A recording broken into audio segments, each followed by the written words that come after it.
प्लासी की लड़ाई में जितने लोग मैदान में लड़ रहे थे उससे ज्यादा लोग मैदान के बाहर खड़े होकर तमाशा देख रहे थे, लड़ाई का परिणाम सुनने की प्रतीक्षा कर रहे थे। देश के भाग्य का निर्णय होने जा रहा था, मगर उस निर्णय में सारा देश शामिल नहीं था। विदेश मंत्री के नाते मैं अफगानिस्तान गया था। आपको सुनकर ताज्जुब होगा, अफगानिस्तान के अपने मेजबानों से मैंने कहा मैं गजनी जाना चाहता हूं, गजनी। पहले वो मेरी बात उनकी समझ में नहीं आई, कहने लगे गजनी तो कोई टूरिस्ट स्पॉट नहीं है, गजनी में कोई 5 स्टार होटल नहीं है, गजनी में आप जाकर क्या करेंगे, गजनी में आप जाकर क्या देखेंगे। मैं उन्हें पूरी बात नहीं बता सकता था। मेरे हृदय में कहीं गजनी कांटे की तरह से चुभ रहा है। जब से मैंने गजनी से आए एक लुटेरे की कथा पढ़ी है और किशोरावस्था में पढ़ी है, मैं देखना चाहता था वो गजनी कैसा है। आपको सुनकर ताज्जुब होगा, महमूद गजनी का अफगानिस्तान के इतिहास में कोई स्थान नहीं है।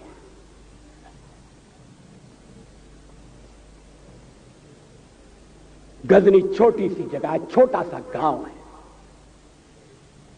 कल्पना करिए, सैकड़ों साल पहले वहां धूल उड़ती थी, झोंपड़ियां थी, मगर एक लुटेरा लुटेरों को इकट्ठा करता हुआ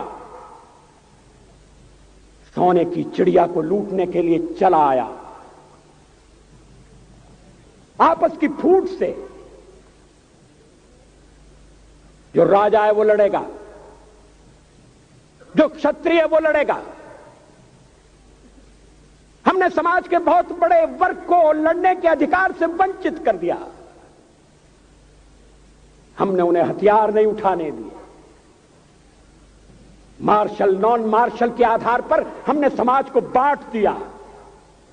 वो लुटेरा सोमनाथ के मंदिर तक चला गया। पुजारी देखते रहे। मंदिर की पूजा भक्तों को करना पड़ती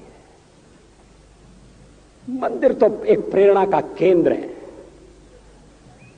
मैं देशपांडे जी की तरह से नास्तिक नहीं हूं,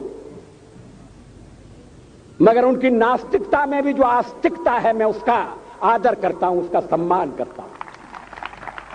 वो जिस आत्मविश्वास से नास्तिक होने की बात कहते हैं,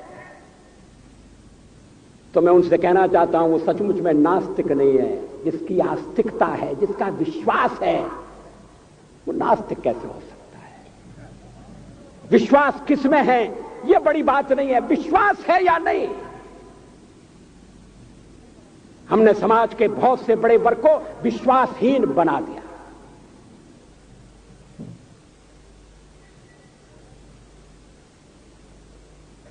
लोगों ने हथियार नहीं उठाए, वेद पढ़ने के दरवाजे बंद कर दिए।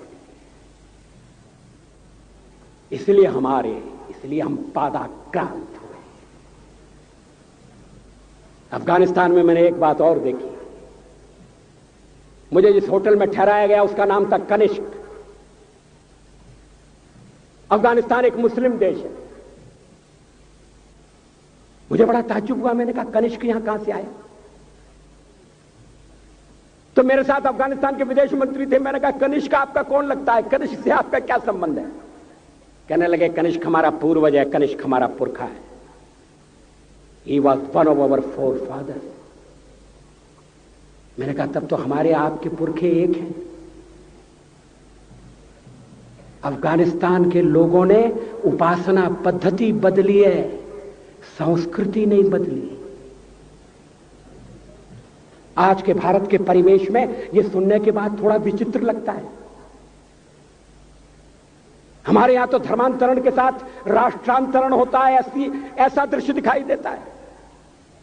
पड़ोसी देशों में ऐसा नहीं हुआ। अभी राम जन्मभूमि का मामला चल रहा है। एक विदेशी आए, कहने लगे ये राम जन्मभूमि का क्या झगड़ा है। हमने कहा इस पर विवाद हो रहा है कि श्री राम कहां पैदा हुए थे, और जहां पैदा हुए थे वो स्थान उनके मंदिर के लिए प्रयुक्त किया जाए या न किया जाए। वो इंडोनेशिया से आए थे, वो मुसलमान है। कहने लगे हम तो समझते थे कि राम के लिए सारे भारत में आदर होगा, सम्मान होगा। हमने कहा ये आपने कैसे समझा। कहने लगे आप तो इंडोनेशिया आ चुके हैं, इंडोनेशिया में बहुत से लोगों ने इस्लाम स्वीकार कर लिया, मगर श्री राम को विस्मृत नहीं किया, श्री राम को भुलाया नहीं। इंडोनेशिया के बाली द्वीप में 1 महीने रामायण की लीला होती है। मैं उस समारोह में जा चुका हूं। उस समय भी विदेश मंत्री मेरे पास बैठे थे। मैंने कहा ये रामायण ये क्या हो रहा है। मैंने कहा एक्सीलेंसी ये मंच पर क्या हो रहा है। कहने लगे एक्सीलेंसी आपको पता होना चाहिए। हमने कहा मुझे तो पता है मगर मैं जानना चाहता हूं। कहने लगे ये रामायण है, ये राम है, ये लक्ष्मण है, ये सीता है। हमने कहा इनसे आपका क्या संबंध है, आप तो मुसलमान हैं। कहने लगे हमारा संबंध बहुत पुराना है, हमारा तब का संबंध है जब हम मुसलमान नहीं हुए थे। थाईलैंड की राजधानी अयोध्या कही जाती है। थाईलैंड के राजा को आज भी राम कहा जाता है। सावरकर जी ने हिंदू राष्ट्र की बात कही, हिम्मत के साथ। बुनियादी तौर पर भारत हिंदू राष्ट्र है,